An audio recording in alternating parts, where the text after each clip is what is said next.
다 함께 자리에서 일어나셔서 사도신경으로 우리의 신앙을 고백하며 영과 진리로 예배드리겠습니다. 나는 전능하신 아버지 하나님, 천지의 창조주를 믿습니다. 나는 그의 유일하신 아들 우리 주 예수 그리스도를 믿습니다.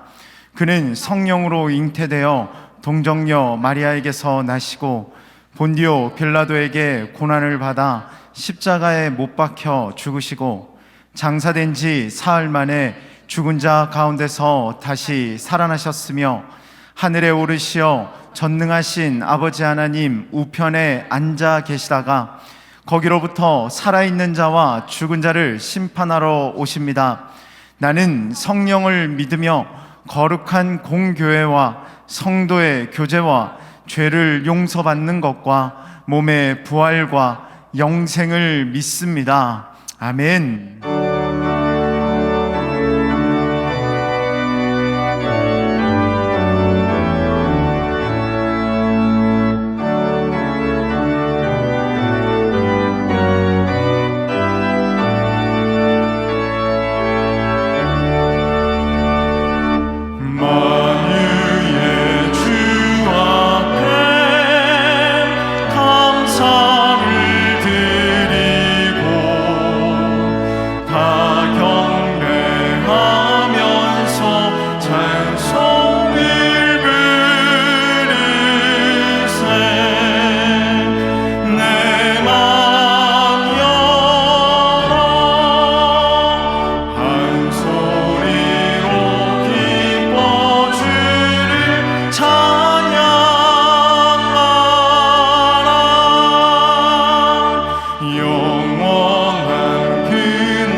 방언들 가운데 수많은 주 백성 모였네. 주의 보혈과 그 사랑으로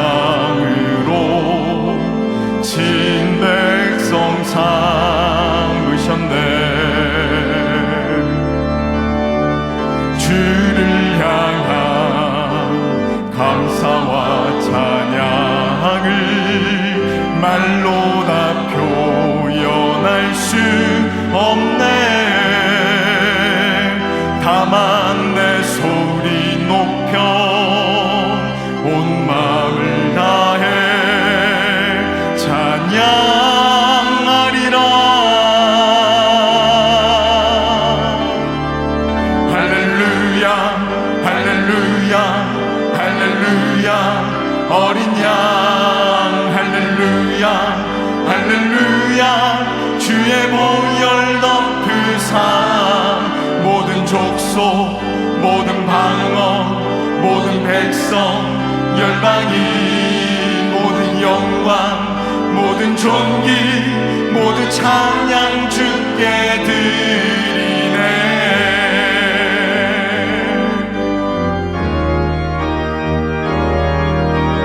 어린 양 피로 씻어진 우리를 은혜로 주 앞에 서 있네. 주 이름으로 자녀된 우리 겸손히 부하오니 주의 능력 우리에게 베푸사 주를 더욱 닮게 하소서. 그때의 모든 나라 주 영광 보며 경배하리라. 할렐루야 할렐루야 할렐루야. 어린 양 할렐루야 할렐루야. 주의 보혈 덮으사 모든 족속 모든 방언 모든 백성 열방이 모든 영광 모든 존귀 모든 찬양 주께 드리네. 다시 한번 할렐루야 할렐루야 할렐루야 할렐루야 할렐루야. 어린 양 할렐루야 할렐루야. 주의 보혈 덮으사 모든 족속 모든 방언 모든 백성 열방이 모든 영광 모든 존귀 모든 찬양 주께 드리네. 주님의 높고 위대하심을 찬양합니다. 할렐루야.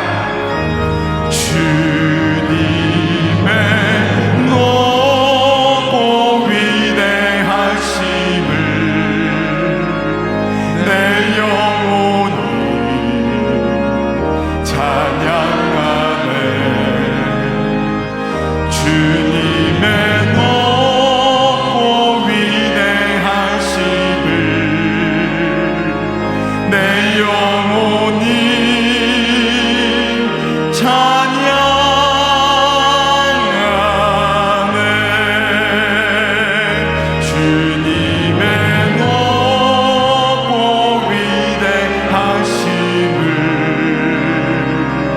내 영혼이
오늘 우리에게 주시는 하나님의 말씀은 룻기 1장 1절에서 5절까지입니다. 사사들이 치리하던 때에 그 땅에 흉년이 드니라.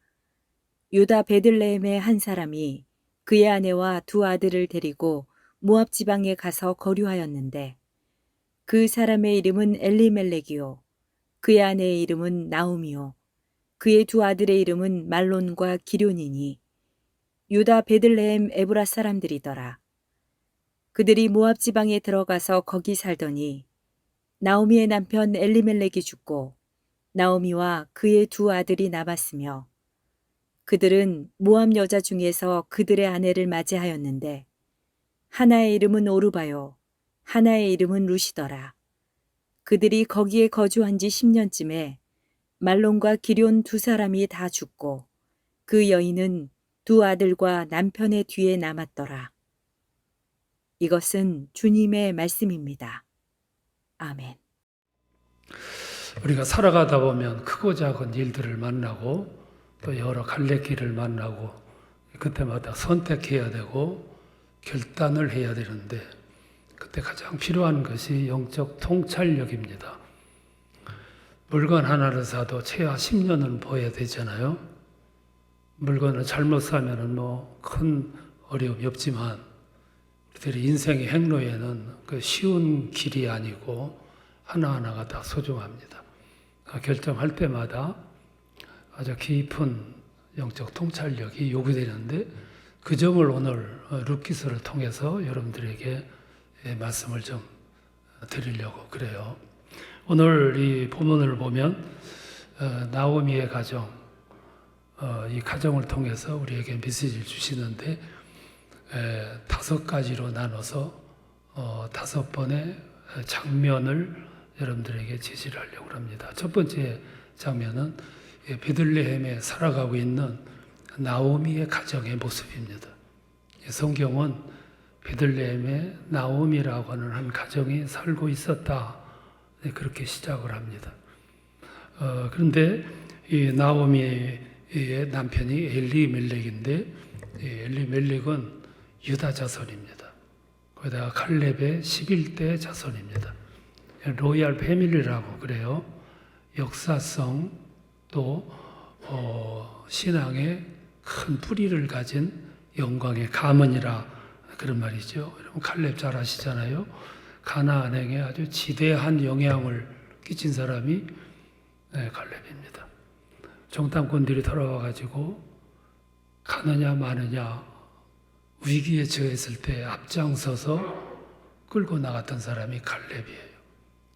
그리고 가나안에 들어가서 마지막 험지 헤브론 땅 남았는데 그때 갈렙이 나섭니다. 저 산지를 내게 주소서 내가 정복하리이다.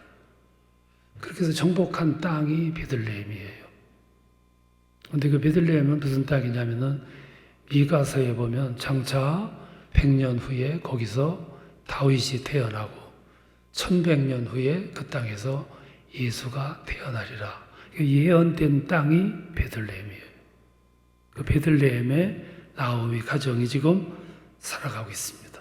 굉장히 영광된 유산을 상속받은 거죠.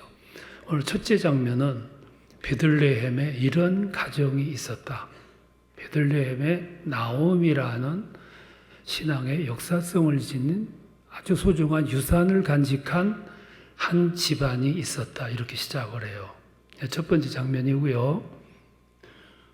두 번째 장면은 이 역사성을 가진 나오미의 가정이 모압으로 이사를 가요.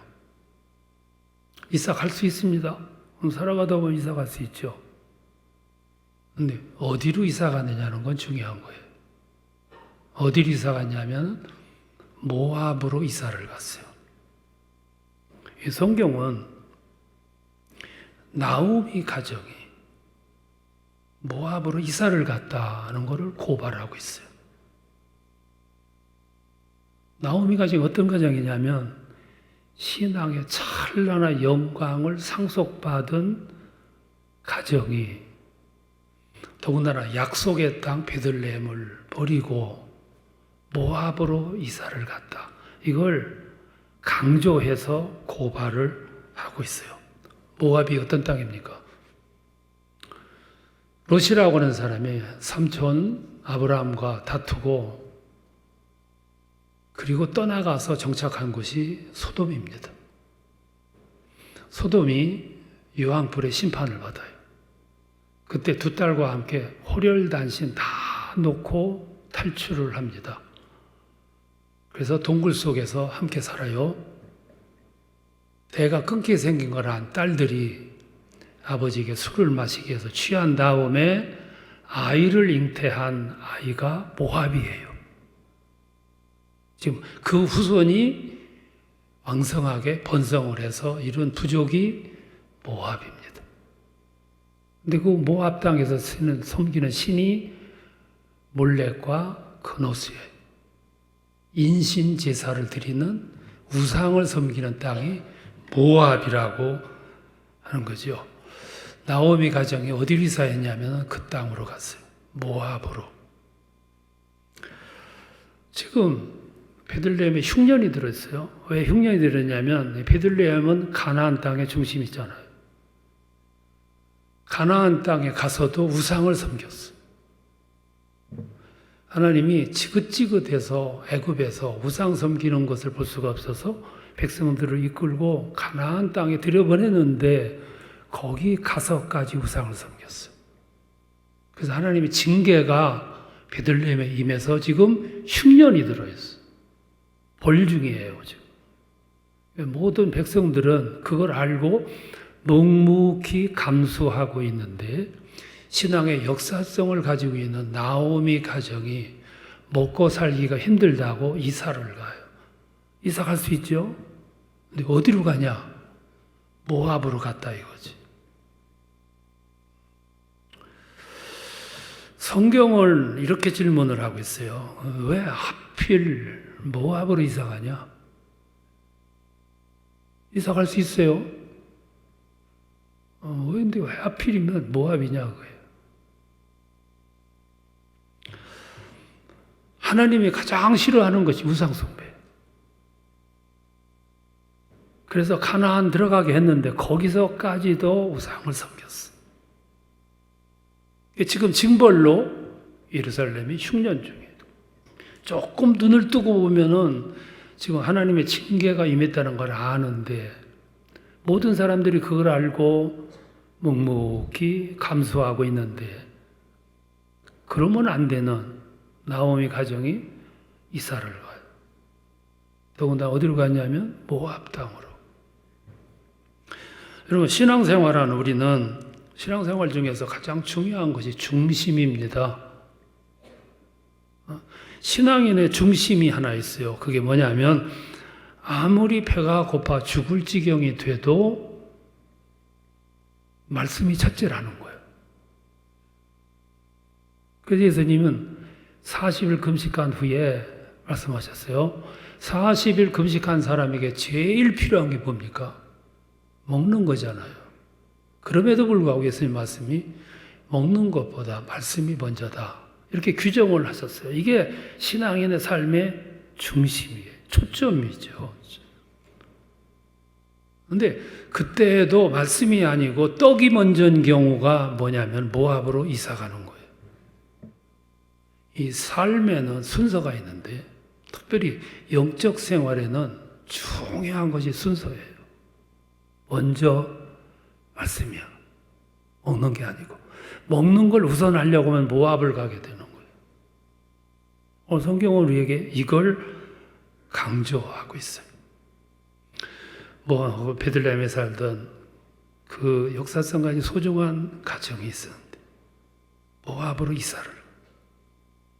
세 번째 장면은 모압으로 이사가는 그 모습을 저 위에서 하나님이 주시하고 계세요. 여러분 이거 잊지 마셔야 돼요. 하나님이 주시하고 계세요. 저 가정은 모압으로 가면 안 되는데 가고 있어요. 그래서 이렇게 내려다보세요. 근데 신비한 거는 그렇게 안 되는 길을 가고 있는데 하나님은 막지를 않으세요.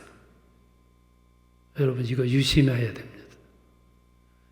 우리들이 살아가다가 가면 안 되는 길을 가도 하나님은 막지 않으세요. 보고만 계셔. 굉장히 중요한 부분이에요. 안 되는 길을 가고 있음에도 불구하고 막지를 않으셨어요. 근데 엄밀히 보면 막지 않으신 게 아니에요. 막았어요. 하나님의 그 길로 가면 안 돼요. 큰 소리 치셨어. 그래도 안 들으니까 주변 사람들을 통해서 조언하도록 충고하도록 했는데 안 들었어. 마지막에는 양심에 호소도 하셨어. 근데 그게 안 들리고 안 보이는 거예요. 왜? 내 생각이 너무 확고하기 때문에 하나님의 주는 음성, 사인이 안 보이는 거예요. 그래서 낭패를 당하는 거죠. 잘 믿는 분들이 그래서 낭패당하잖아요. 근데 하나님이 이렇게 내려다보시고 막 사인을 보내는데도 그냥 가는 거예요. 얼마나 실망하셨겠어요? 근데 얼마 후에 나오미 가정이 모압에 가서 하나님을 또 흥분하게 만드시는, 하나님을 진노케 만드시는, 하나님이 안타까워하게 하시는 일을 또 저질러요. 그게 뭐냐면 현지에 가서 두 며느리를 현지인으로 받아들여요. 이게 무슨 의미냐면 이제부터 시작되는 타향살이에 저 사람들이 있으므로 도움이 될까 계산상에 나온 거죠. 두 며느리 현지 며느리를 얻어. 또 현지에서 두 며느리를 얻었다. 이게 무슨 뜻이냐면 영구 정착을 계획한 거예요. 그 모습을 위해서 이렇게 보시는 거예요. 경악하신 거지. 그래서 하나님 마음의 결정이 뭐냐면 저 사람들의 마음에는 내가 없구나. 나에 대한 믿음이 없다. 이게 하나님이 경악하게 만든 거예요. 여러분 생각해 보세요. 모압이라고 하는 현지에서 태어나 자라 성장해 처녀가 됐어요. 어른이 됐습니다. 그들의 머릿속에 뭐가 들었겠어요? 그들의 머릿속에는 모압의 문화가 어떤 문화? 세속 문화에다가 우상 문화, 몰렉과 그모스의 신이 가득 들어있을 거예요. 근데 그 여인들을 며느리로 맞아들여요. 아브라함은 며느리를 얻기 위해서 가나안에서 하란까지 800km, 그때 20일 걸어야 가는 그곳, 거기 가서 며느리를 얻어왔는데, 하나님은 우리에게 요구하시는 사항이 있어요. 하나님이 우리에게 요구하는 건 엄청난 업적이고, 하나님을 위해서 피 흘리고 하나님을 위해서 목숨을 내놓고 하는 이런 것을 요구하는 것이 아니에요. 그거는 몇 사람한테만 요구하세요. 우리 대부분에게 요구하시는 하나님의 요구는 그런 삶이 요구가 아니고, 살아가면서 많은 고민을 하는 것을 하나님이 요구하세요. 어떤 고민이냐면 두 길이 있어요. 이 길로 가면 하나님께 영광이 되는 길이에요. 근데 이 길로 가면 재미도 있고 수지도 맞아. 이 길로 가면 명분은 있고 하나님 신앙은 지키는데 이 길로 가면 돈은 많이 벌 수 있어요. 두 길을 놓고 고민하는 거예요. 하나님은 우리에게 요구하시는 것이 생각할 여지도 없이 하나님을 선택하거나, 생각할 것도 없이 물질을 생각하거나, 이런 수준을 요구하시는 게 아니고, 두 걸 놓고, 이것도 놓을 수 없고, 이것도 놓을 수 없고, 그래서 둘을 들켜지고, 밤새 고민하는 모습을 하나님이 기뻐하신다, 이 말씀이에요. 왜? 그게 우리의 현실이니까. 근데 이렇게 내려다보시니까 밤새도록 고민하는 거예요. 이거 얼마나 하나님이 기뻐하시겠어요. 그러다가 하나님이 감격하실 때가 있어요. 언제냐면 고민을 하다가 둘 중에 놓고 기도하다가 그래도 내가 하나님을 버릴 수는 없지. 그래서 이걸 탁 버리고 하나님을 확 붙잡을 때, 그때 하나님은 감격하시는 거예요. 흥분하시고. 그 흥분하시는 것을 성경은 굳이 표현을 안 했어요. 근데 성경을 자세히 보면 앞귀절과 뒷귀절 그 행간 속에 그 하나님의 모습이 들어있어요. 그걸 발견하는 것이 성경 공부예요. 성경을 많이 묵상한 사람들 그걸 발견하는 거예요. 하나님은 우리에게 그걸 요구하세요. 네 번째 광경이 있어요. 하나님의 생각이에요. 우리는 하나님의 생각 잘 모르잖아요.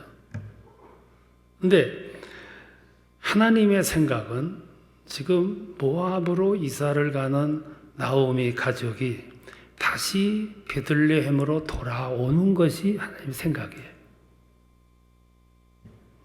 근데 이 가족은 베들레헴을 떠날 때 아예 집을 팔고 갔어. 현지에서 두 며느리까지도 얻었어. 그거는 베들레헴으로 돌아갈 생각이 없는 사람들. 근데 하나님의 생각은 그들은 반드시 돌아와야 돼요. 자, 그러면 이 부분을 여러분 자세히 보세요. 하나님의 생각은 돌아와야 되는데 그들은 돌아올 생각이 없어. 그럼 하나님이 그들을 베들레헴으로 돌아가게 하려면 어떻게 해야 되냐 하면 어떻게 해야 됩니까? 정신이 번쩍 들게 해야 돼. 그러려면 그들이 가지고 있는 가장 소중한 것을 뺏어야 돼. 그래서 남편이 죽습니다. 두 아들이 죽습니다. 그러니까 나오미가 가지고 있는 가장 소중한 것을 박탈하니까 순간적으로 눈이 뜨였어. 영적인 눈이 뜨였고 현재 상황을 보면서 하나님을 생각하게 됐어. 눈을 확 띄고 자기 자신을 보고 현실을 보니까 독백이 나온 거예요. 무슨 독백이냐면 내가 그동안 무슨 짓을 한 거야? 내가 왜 여기 와 있어? 내가 여기 와도 되는 거야?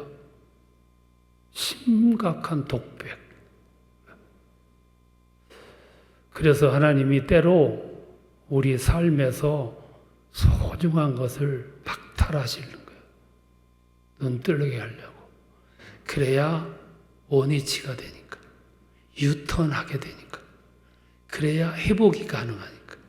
회복할 수 있는 기회를 주시려고. 그래서 마침내 롯이 두 며느리를 앉혀놓고 선포를 합니다. 나는 고향으로 돌아간다. 너희들도 친정으로 돌아가라.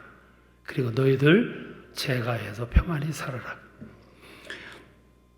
이 순간 세 여인의 운명이 결정이 돼요. 나오미는 고향으로 돌아가는 길밖에 없어. 선택의 여지가 없어요. 거기 가야 회복이 돼. 첫째 며느리 오르바는 가만히 생각해 보니까 시어머니를 따라가야 별 볼 일 없어요. 나의 인생은 장창하고 시어머니는 언덕이 없어요. 베들레헴에 가봤자 소용없어요. 그래서 계산을 탁 해보니까 답이 안 나오는 거예요. 그래서 미련 없이 시어머니의 뜻을 따라서 고향으로 돌아가요. 근데 룻은 아무리 계산해봐도 시어머니를 떠날 수가 없어요. 그러니까 판단의 기준이 다른 거죠. 그래서 비합리적인 길을 걸어가기로 작정합니다. 미래가 불확실하지만 시므를 따라가겠다고 고집을 부리는 거예요. 오늘 현대인들은 모두 오르바의 길을 걸어가요. 합리적인 길. 계산을 탁 쳐보니까 답이 금방 나와버려요. 근데 이런 길을 걸어가다 보면 현재는 평안한데 미래에는 상이 없어요. 상은 십자가를 치지 않으면 상이 없어요. 오늘 평안을 추구하고 안위를 추구하는 삶은 미래가 없어요. 상이 없는 거죠. 기적의 현장을 보세요. 다 비합리적인 상황에서 기적이 일어나요. 우리들이 합리적인 길만 찾다가 보면 건더기가 없어요. 그래서 신앙인들에게 때로 하나님은 감당하기 어려운 길도 주셔. 우리에게 명분을 주시려고, 우리에게 명예를 주시려고, 아름다운 면류관을 주시려고. 룻은 스스로 비합리적인 길을 택해요. 어떻게 보면 참 바보스러워. 근데 이유가 있었어요. 그 이유는 시어머니에 대한 인정, 도리상 떠날 수 없어. 그 차원이 아니었어요. 룻의 고백을 들어보면 거기에 룻의 신학이 들어있어요. 세 가지. 하나는 천륜이라는 거였어요. 16절에 보면 어머니의 하나님이 나의 하나님이고 어머니의 백성이 나의 백성이고 어머니가 가는 곳에 나도 가고 어머니가 머무는 곳에 나도 머물 것이다. 천륜. 그 다음에 인륜. 17절에 보면 죽는 일 이외에는 어머니를 떠날 수가 없습니다. 만일 내가 어머니를 떠난다면 여호와 하나님의 벌이 7배나 내릴 것입니다. 확고하지요? 세 번째가 섭리의식이에요. 가만히 벌어지는 상황을 보니까 여기에 분명 하나님의 섭리가 있었어요. 경륜이 있었고 뜻이 있었어요. 이걸 발견하는 눈이 복된 눈이죠. 이 부분이 룻기서를 이루고 있는 중심 사상이고 신학이고 핵심 메시지. 룻이 어머니를 따라가고자 하는 것은 도리상 인정 때문이 아니고 인륜, 천륜, 하나님의 섭리에서 뜻을 찾아요. 그래서 룻의 판단이 무게가 있는 거예요.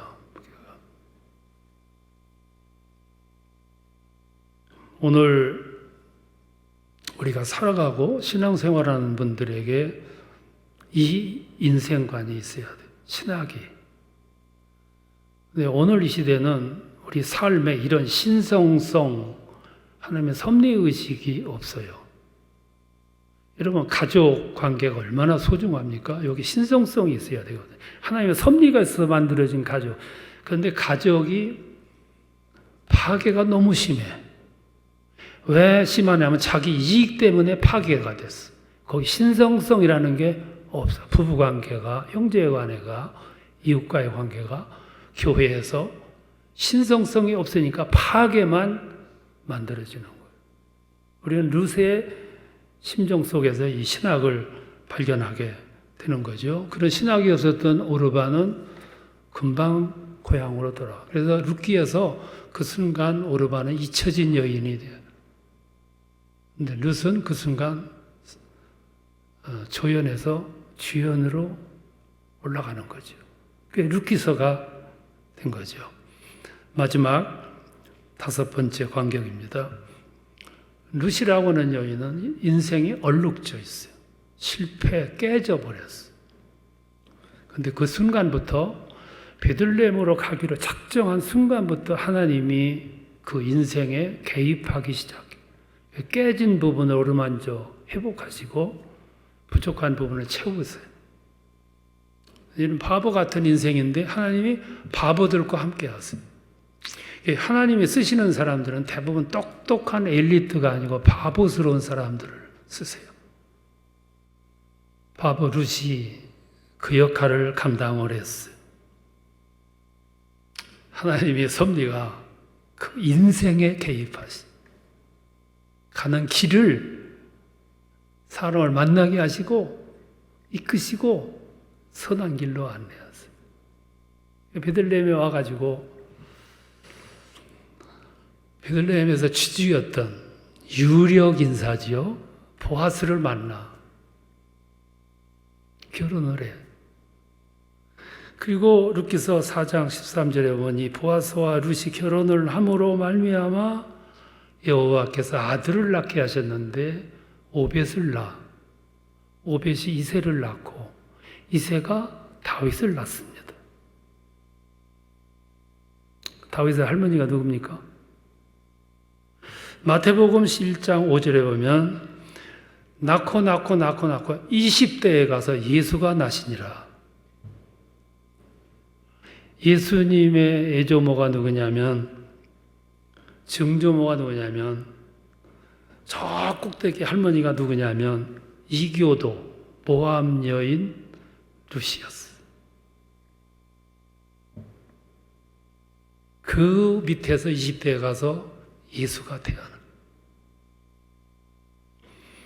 여기서 우리에게 아주 단언해서 메시지를 주세요. 나오미는 너무 소중한 것을 너무 쉽게 버렸어. 너무 소중한 거를 의미를 몰랐어. 오르바는 너무 평안한 길을 걸어가. 그러니까 미래가 없는 거예요. 룻은 오늘 험난하지만 오늘 험난 속에 보이는 하나님의 섭리를 발견했어. 그걸 잡았어. 그래서 성경에 나오는 주인공이 된 거죠. 이게 오늘 아침 우리에게 주시는 룻기서가 주시는 메시지예요. 여러분이 가야 할 길이 어떤 길인가를 아시겠죠? 소중한 것을 소중한 것으로 여기고 발전시키고 간직하는 건 축복이에요. 그런 축복이 여러분 인생 길에 나타나시고 싹이 나고 열매가 맺는 축복이 함께 하시기를 축원합니다. 예수 그리스도의 은혜와 하나님 아버지의 사랑하심과 성령님의 교통하시고 축복하심이 오늘 무더운 날씨 하나님 앞에 일찍이 나와서 예배드리고 돌아가는 사랑하는 주의 자녀들 머리 위에 저들의 가정과 일터 위에 항상 함께 계시기를 축원하옵나이다. 아멘.